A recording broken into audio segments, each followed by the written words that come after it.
अस्सलाम वालेकुम नाज़रीन, यकीनन आपने सलाहुद्दीन की स्टोरी सुनी होगी और अगर इस स्टोरी को आप नहीं जानते तो मैं थोड़ा सा इसको रिवाइज कर देता हूँ। सलाहुद्दीन वो शख्स है जिसको चोरी के जुर्म में पकड़ा गया। हालांकि अगर आप उसकी वीडियो देखें, जो फर्स्ट वीडियो आई, तो उसमें सिर्फ और सिर्फ उसने एक एटीएम मशीन को तोड़ा और उसके अंदर से पैसे निकालने के बजाय सिर्फ उसने अपना ही फंसा हुआ कार्ड निकाला और वहाँ से उसने कुछ हरकतें भी की।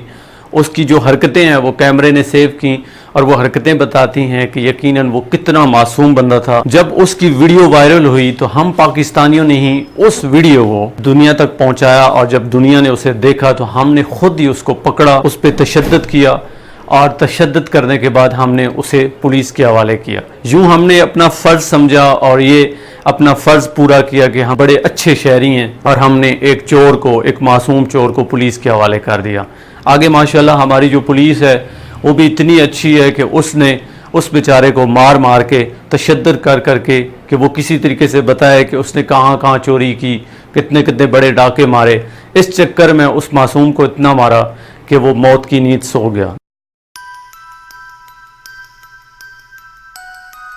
अब सोचने की बात यह है, स्टोरी तो शॉर्ट सी है, आप पहली उसकी वीडियो देखें तो वहाँ से ही हमें आइडिया हो जाता है कि एक बंदा जो पैसों का लालच नहीं कर रहा है, सिर्फ अपना कार्ड निकाल रहा है, वो इतना बड़ा चोर कैसे हो सकता है।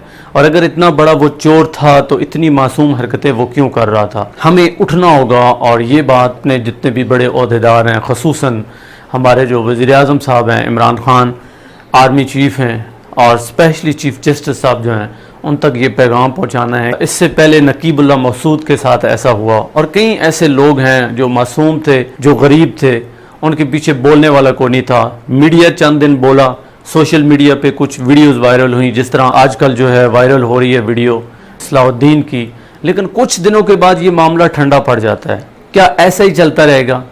हम कश्मीर का जिक्र करते हैं कि कश्मीर के अंदर बहुत जुल्म हो रहा है, ज़्यादती हो रही है, तो पाकिस्तान में क्या हो रहा है? ये जो लोग हैं ऐसे मर रहे हैं। यही वजह है कि आज सलाहुद्दीन को यूं तशद्दुद के साथ मारा गया, उसके साथ ज़्यादती की गई।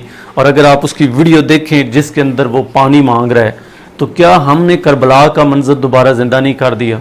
क्या कर रहे हैं? आज भी यजीदियत इस माशरे में पाई जाती है, तो हुसैनियत कहाँ से आएगी? हम लोग इसके लिए जब तक खड़े नहीं होंगे, इस जुल्म के ख़िलाफ़ खड़े नहीं होंगे, यकीन करें ये चीज़ बार बार होगी और हम इस चीज़ को ख़त्म नहीं कर पाएंगे। हमें आज इस यजीदियत को ख़त्म करना है, इसके ख़िलाफ़ खड़े होना है और हुक्मरानों तक ये बात पहुँचानी है कि जो सलाहुद्दीन के साथ जुल्म हुआ है, ज़्यादती हुई है, ये हम कभी भी बर्दाश्त नहीं करेंगे और आपको इसको इंसाफ देना पड़ेगा।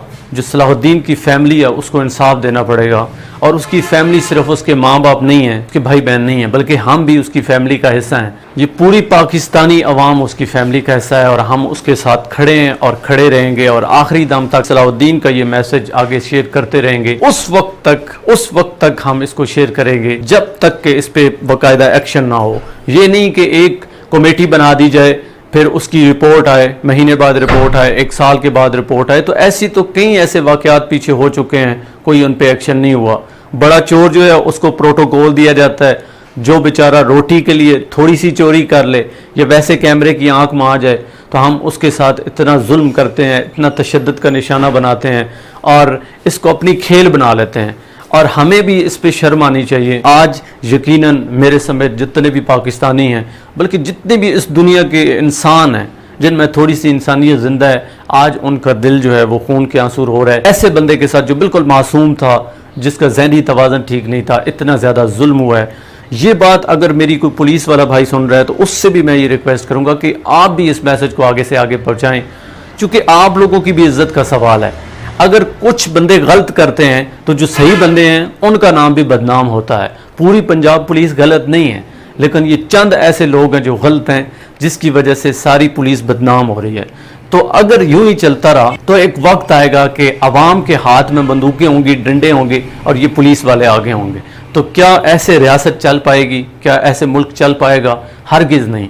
तो ये वक्त आने से पहले हुकूमत से रिक्वेस्ट है कि आप इस पर एक्शन लें और सरेआम ऐसे लोगों को सज़ा दें जो इसमें मुलव्वस थे, जिन्होंने तशद्दुद किया, ये जानते हुए भी कि वो मासूम है, उसकी कोई गलती नहीं है, کوئی اتنی بڑی اس نے چوری نہیں کی ہے, اتنا بڑا ڈھاکہ نہیں مارا ہے. اور میں being a supporter of P T I, میں عمران خان کو یہ یاد دلانا چاہتا ہوں کہ جب آپ اقتدار میں آئے تھے تو آپ انصاف کی بات کرتے تھے, آپ ایک پاکستان کی بات کرتے تھے. تو آج یہ پاکستان تقسیم کیوں ہے؟ کیوں بڑے لوگوں کو, وہ چور جنہوں نے اربوں کی چوریاں کی ہیں ان کو آپ پروٹوکول دے رہے ہیں, لیکن دوسرے جو لوگ ہیں وہ اگر آواز بھی پہنچاتے ہیں یا ذرا سی کوئی حرکت کر دیتے ہیں تو آپ ان کے ساتھ اتنا زیادہ ظلم کرتے ہیں, ان کو ہتھکڑیاں لگواتے ہیں اور اس کے بعد ان کے ساتھ زیادتی کر کے ان کو یوں قتل کر دیا جاتا ہے. اور کچھ دن یہ شور پڑتا ہے, آپ بھی بیان بازی کر دیتے ہیں اور اس کے بعد یہ کام ٹھنڈا پڑ جاتا ہے. آپ نے ذکر کیا تھا الیکشن سے پہلے کہ آپ پولیس میں اصلاحات لائیں گے, تو وہ اصلاحات کب آئیں گی؟ اب وقت آ گیا کہ آپ اصلاحات لائیں. 90% یہ پولیس تب ٹھیک ہوگی جب آپ اس کو آرمی کے انڈر کریں, وہی ڈسپلن آئے, سو دیٹ کہ ہمارا معاشرہ ٹھیک ہو. میرا یہ سیشن بنانے کا مقصد صرف اور صرف یہ ہے کہ اویئرنیس پھیلاؤں اس سوسائٹی میں, اور یہ پیغام آپ لوگوں نے شیئر کرنا ہے, اتنا شیئر کرنا ہے کہ حکومت تک یہ بات پہنچے, ہمیں اویئرنیس آئے, ہم اس کے لیے کھڑے ہوں اور حکومت اس پہ ایکشن لے اور ہمارا ملک بہتر ہو, ہماری سوسائٹی بہتر ہو, اور وہ غریب بندے جن کے ساتھ اس طرح زیادتی ہو رہی ہے ان کو انصاف مل سکے. امید کرتا ہوں کہ میرا یہ میسج آپ دوسروں تک شیئر کریں گے. میری اس ویڈیو کو لائک کریں, کمنٹ میں اپنی رائے کا اظہار کریں, اور کمنٹ میں جسٹس فار صلاح الدین ضرور ٹائپ کریں, اور یہ ہیش ٹیگ ٹرینڈنگ میں جانا چاہیے سو دیٹ کہ حکومت تک یہ بات پہنچ, ان پہ پریشر آئے اور ہمارے صلاح الدین بھائی کو انصاف ملے. اپنا قیمتی وقت دینے کا بہت شکریہ. اللہ حافظ.